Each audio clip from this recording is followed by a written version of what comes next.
माननीय Shri Sanjay Singh ji, concern over costly treatment of cancer in the country. धन्यवाद मान्यवर, आपने एक बहुत ही महत्वपूर्ण विषय पे मुझे अपनी बात कहने का मौका दिया।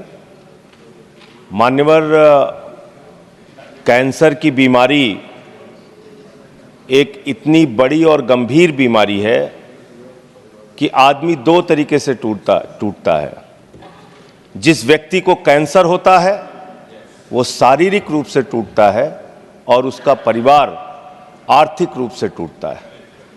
और इसके जो आंकड़े हैं मान्यवर, वो बहुत ही चौंकाने वाले हैं। जितनी तेजी के साथ हिंदुस्तान में कैंसर की बीमारी बढ़ रही है, उस पर हम सबको, पूरे सदन को और सरकार को चिंता करने की और कदम उठाने की आवश्यकता है।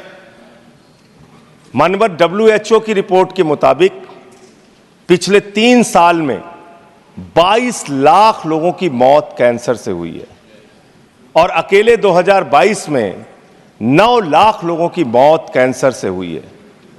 मान्यवर, हमारे देश में कैंसर से इतने लोगों की जान चली जा रही है जितना किसी देश की आबादी नहीं है। मैं देख रहा था देशों की आबादी, भूटान की आबादी 7,80,000 है, गुयाना की आबादी 8 लाख है, लग्जमबर्ग की आबादी 6,53,000 है, मालदीव की आबादी 5,24,000 है। जितनी किसी देश की आबादी नहीं है, उससे ज़्यादा लोग हमारे देश में कैंसर से मर रहे हैं। और इसके बारे में मान्यवर, एक पार्लियामेंट्री स्टैंडिंग कमेटी की रिपोर्ट है जो इस सरकार के सामने विचाराधीन है और उसके सदस्य रामगोपाल, उसके अध्यक्ष रामगोपाल यादव जी यहाँ पे मौजूद हैं, वो पब्लिक डोमेन में है रिपोर्ट। उसकी कुछ रिकमेंडेशंस हैं जिसको देश के अंदर लागू करना बहुत आवश्यक है। वो रिपोर्ट साफ तौर पे ये कहती है कि इस देश के अंदर 25% लोगों को प्राइवेट हॉस्पिटल्स में फ्री इलाज कराने की व्यवस्था की जाए। सरकार के द्वारा ऐसा कानून बनाया जाए कि 25% फ्री इलाज कैंसर के मरीजों को प्राइवेट हॉस्पिटल्स के अंदर मिले। दूसरी बात मान्यवर, बच्चों को जो कैंसर हो रहा है, छोटे छोटे बच्चों को, उनको देख के परिवार पीड़ित होता है, बचने की कोई उम्मीद नहीं होती है, अपना घर बेच के, जमीन बेच के उसका इलाज कराते हैं।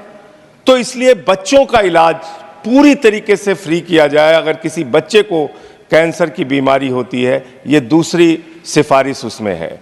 और बड़े दुर्भाग्य की बात है मान्यवर कि हैजा, मलेरिया, ऐसी मेनिंजाइटिस टाइप ऐसी तमाम बीमारियां वो सरकार द्वारा नोटिफाइड की गई हैं, लेकिन कैंसर जैसी गंभीर बीमारी ये अधिसूचित नहीं की गई, ये नोटिफाई नहीं की गई। ये भी एक मान्यवर चिंता का विषय है। तो मैं अंत में सिर्फ इतना कहूंगा कि इस बीमारी को नोटिफाई किया जाए। धन्यवाद माननीय संजय जी, धन्यवाद। समय खत्म हो रहा है।